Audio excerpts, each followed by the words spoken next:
La crisis económica entró en escena en el año 2008, al empezar el segundo mandato del señor Zapatero, y una de las consecuencias fue el desplome del sector de la publicidad en España, sector del que viven los medios de comunicación. El hundimiento publicitario suponía que no fuera viable un mercado audiovisual donde hubiera 4 operadores de televisión privados en abierto, porque no había mercado publicitario suficiente para mantener a los 4. Los 2 operadores que estaban en una posición más débil eran el operador 4/Sogecable y el operador La Sexta, cuya viabilidad económica se hacía imposible. En el 2008 el mercado televisivo eran 3.700 millones de euros.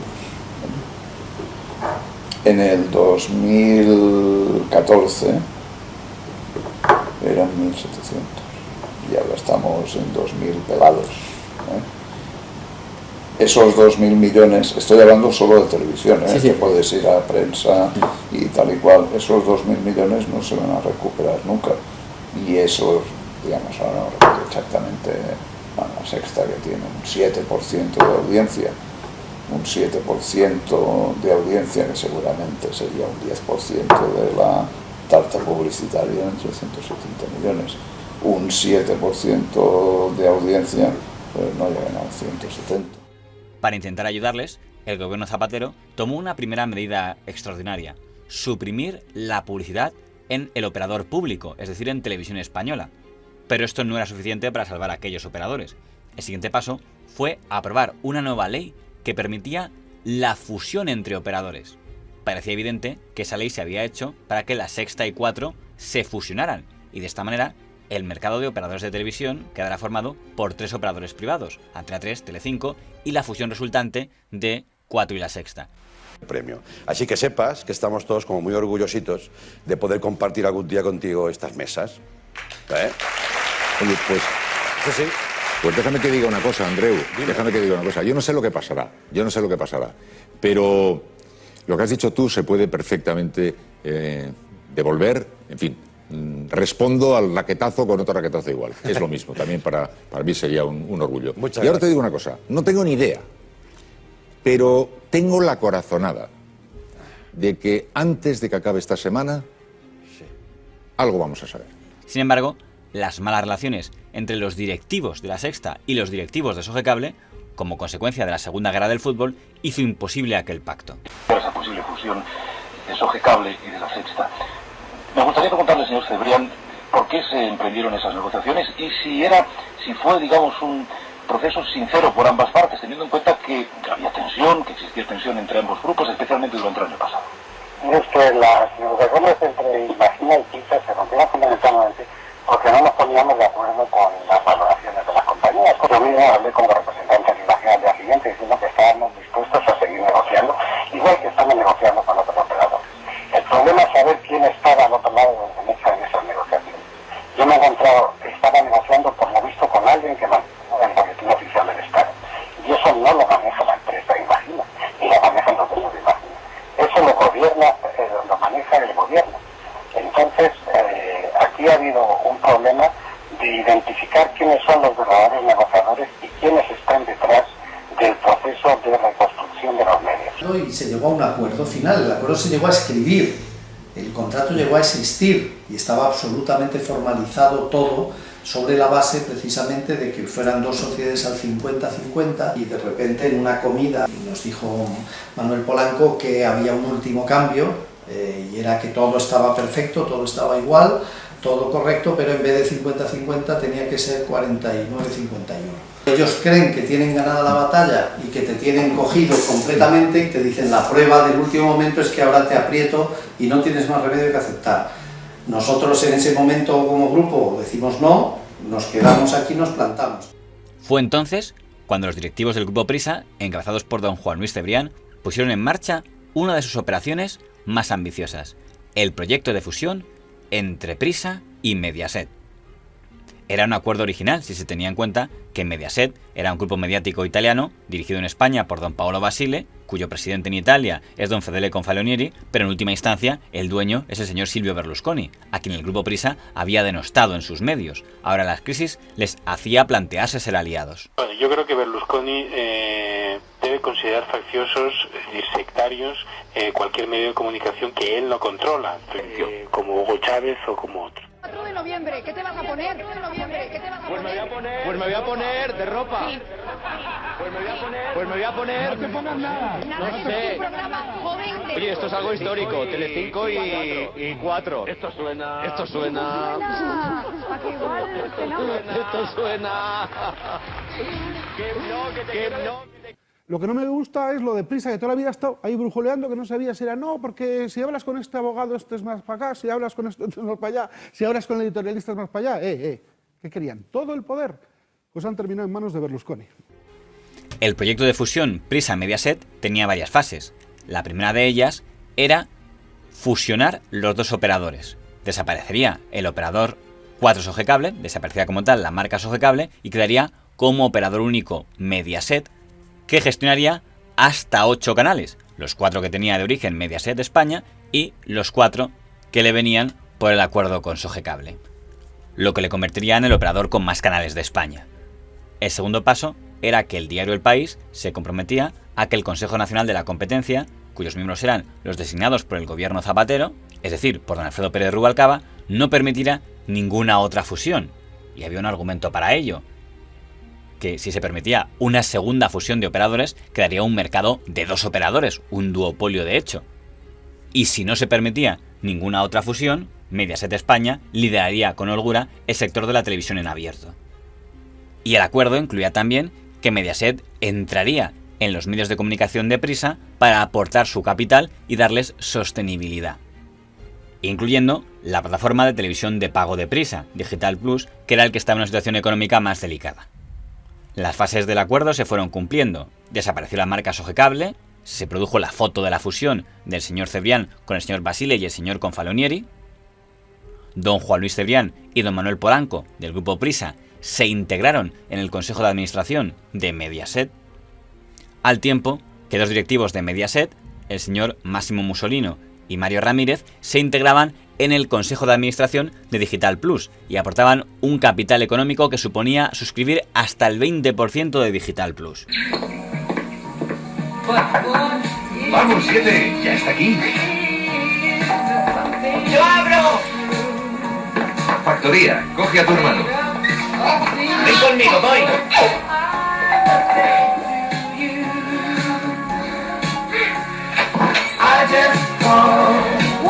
¿Qué hay, familia? Bienvenido a tu casa. Que te enseñen la canción. ¿No traes equipaje? Oh, sí, traigo muchas cosas. Ha sido una pérdida reparable, no irreparable, porque no... pero nuevamente, vuelvo a decir, en este entorno del sector era imposible mantener la situación, no solo para 4, sino para muchos otros, ¿no? P4 era una empresa en pérdida y ha mejorado notablemente la generación de caja, el EBITDA y la rentabilidad de Prisa una vez que hemos hecho la fusión con Telecinco, o sea que realmente no hay nada que reparar en ese sentido. El cierre de un medio de comunicación es una noticia muy triste para una sociedad, es una desgracia para una sociedad el hecho.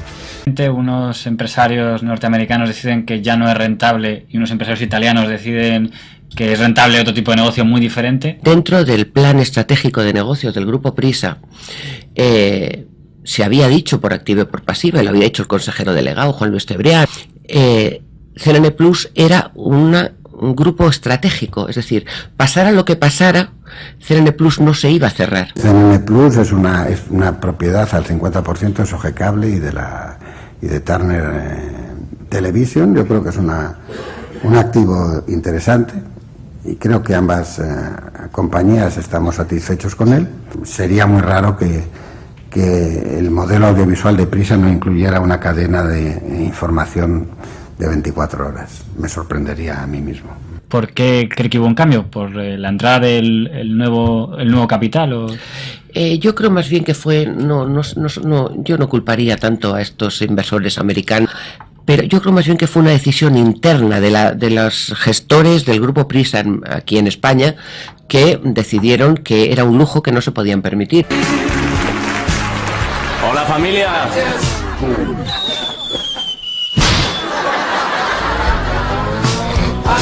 Tanto periodismo ni tanta mierda. Gran hermano! El señor Basile decidió que en el hueco que dejaba en la parrilla CNN Plus poner 24 horas de Gran Hermano. Eso ya para los que trabajábamos allí fue la última bofetada, lo tomamos como un insulto. Y si os enfadáis me da exactamente igual. A mí aquello me parece que además le otorgó a aquel momento un valor simbólico muy fuerte. Es decir, el fin de CNN Plus y el comienzo instantáneo de la señal del Gran Hermano en ese punto convirtió ese momento en un momento un poco metáfora de un modelo que no tiene salida y otro que prospera, y le concedió a toda nuestra salida un cierto carácter simbólico. Y a mí un carácter especialmente simbólico, porque después de tantos años de estar haciendo periodismo, que ese fuera un poco el final de mi carrera. Independientemente de que estuviera Gran Hermano o cualquier otra cosa, yo sentí una enorme tristeza. A un señor como Juan Luis Cebrián, poner una pantalla para esa bazofia que es Gran Hermano, y se queda tan ancho porque su única ideología es la cuenta corriente de su banco. En esta década estrenamos una nueva etapa en Telecinco.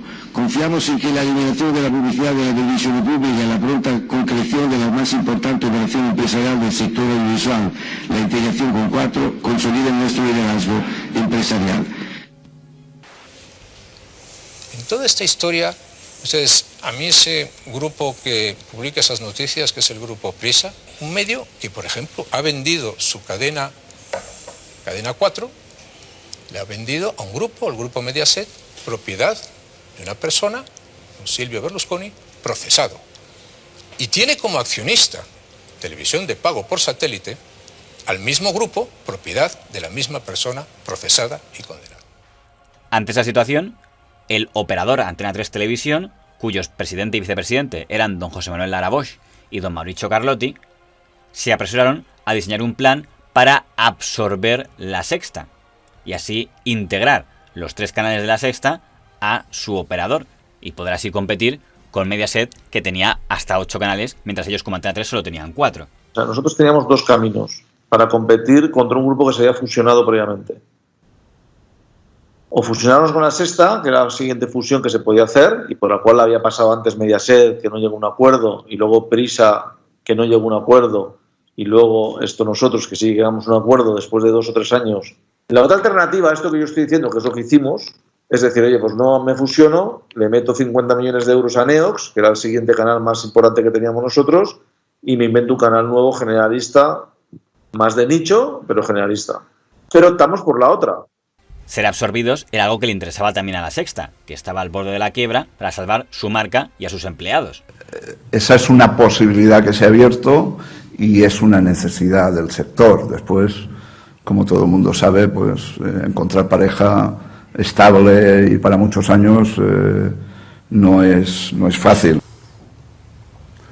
Para decirlo solo verdad y nada más que verdad y la menos conflictiva posible, y ahora un problema de que en el futuro y en el pasado nos hayamos podido poner de acuerdo con La Sexta, solo es uno, que se pongan de acuerdo entre ellos primero. Entre Televisa, Roures... Entre todos ellos. Porque te encuentras con músicas y pasos cambiados según con quién hablas, según el momento. No es mi problema.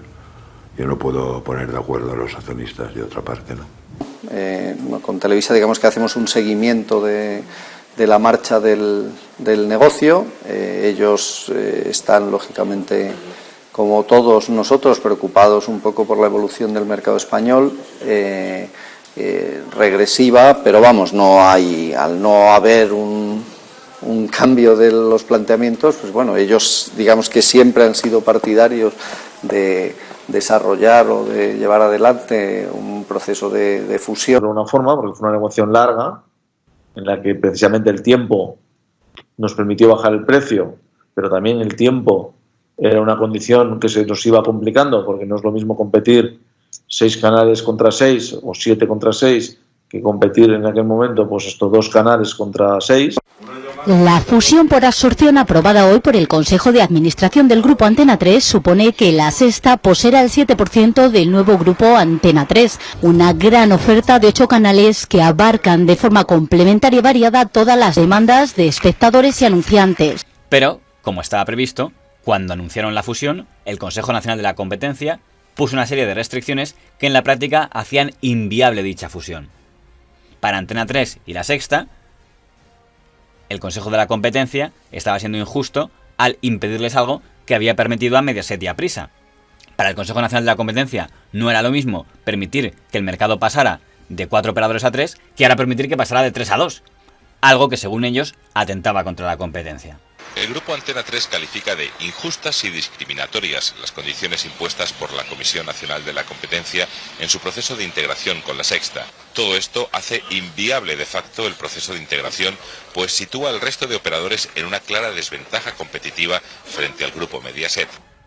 Con la operación Antena 3 Sexta anulada, se abría el camino para que 1. Mediaset Prisa liderara el sector de la comunicación en España y 2. Para que cerrara la marca La Sexta, para que quebrara La Sexta como creador de contenidos y su operador se convirtiera pues en lo que ya eran Net y Veo, un operador que se limitara a alquilar su señal a major y multinacionales o teletiendas porque no tenía capacidad ya para seguir produciendo programación propia. Por primera vez en su historia dicta ella unas condiciones y resulta que estas condiciones son más onerosas, más numerosas y más duraderas de las que había aceptado para Telecinco y 4.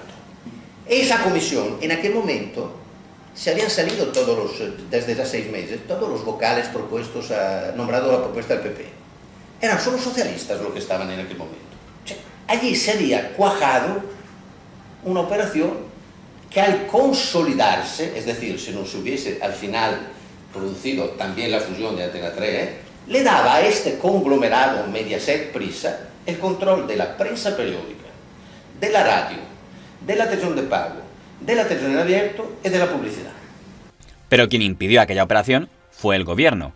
En diciembre del año 2011 había tomado posesión don Mariano Rajoy como nuevo presidente del gobierno, con doña Soraya Sáenz de Santamaría como vicepresidenta y responsable del sector audiovisual.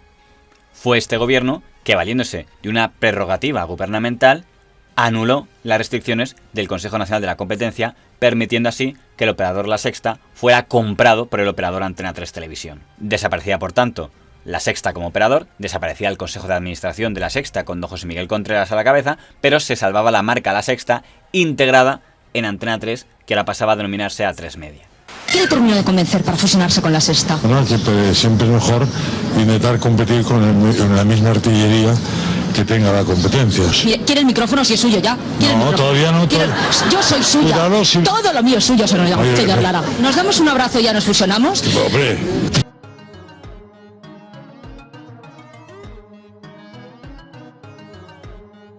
Estoy notando cómo cae el dinero, La Sexta, cómo cae el dinero. Pero a mí me parece que tiene una cierta lógica que si tú 1 año y medio antes habías aplicado unas condiciones para aprobar la fusión de 4 y Telecinco, 1 año y medio después tú complicaba muchísimo la vida, sobre todo desde el punto de vista comercial, o nos ponían las mismas vigentes que todavía tenían ellos de su fusión 1 año y medio antes.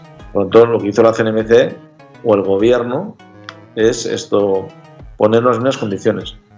La actitud del gobierno de Rajoy tiene una parte de lógica. Aparte de que a ellos les pudiera caer mal el grupo Prisa y el grupo Mediaset y les interesara torpedear aquella hipotética fusión, también era que si se asumía que La Sexta iba a desaparecer, iba a quebrar, ya iba a haber, de hecho, un duopolio. La única diferencia es que si ellos no hubieran intervenido, el duopolio había sido con un operador de 8 canales, Mediaset, y su inmediato competidor, Antena 3, con 4, con la mitad, mientras que ahora el primer operador tenía 8 canales, Mediaset, y el segundo tenía 7, con lo cual está en una situación más equilibrada. Que a lo mejor cambia otra cosa y le puede absorber ahora Antena 3 a La Sexta y le tiene que dar la gracia. No, para eso no ha cambiado ninguna ley, perdón. No, pero a lo mejor... Algún matiz. Para eso yo creo que han igual tiene que haber pasado mañana y es más pasta, Comisión Nacional de Competencia Prisa, porque yo creo que se debería llevar así, ¿no? Pues la Comisión Nacional de Competencia solo funciona cuando Prisa tiene un problema. A usted el anterior se pasaron tanto de frenada que ha tenido que salir el gobierno. La salida del señor Polanco y el señor Cebrián del Consejo de Administración de Mediaset y la venta por parte de Mediaset de su 20% de Digital Plus demostraban que aquel proyecto de fusión había quedado abortado. De hecho, Mediaset España llega a tener un 20% de Digital Plus. ¿Por qué al final decidieron desentenderse de eso y llevárselo a... que eso quedó todo Telefónica, que es al final quien se ha quedado con toda esa parte? No, pero fuimos propietarios de Digital Plus durante un tiempo. Lo que pasa es que analizamos la operación, vimos cómo evolucionaba Digital Plus, vimos las graves dificultades económicas y financieras que tenía para hacer rentable esa operación y pensamos que zapatero a tus zapatos y volver nosotros al mundo de la televisión en abierto. Pero sí estuvimos colaborando con ellos, etc. Y de hecho aquí pues hubo consejeros como Juan Luis Cebrián y Manuel Polanco, que fueron consejeros en aquella época.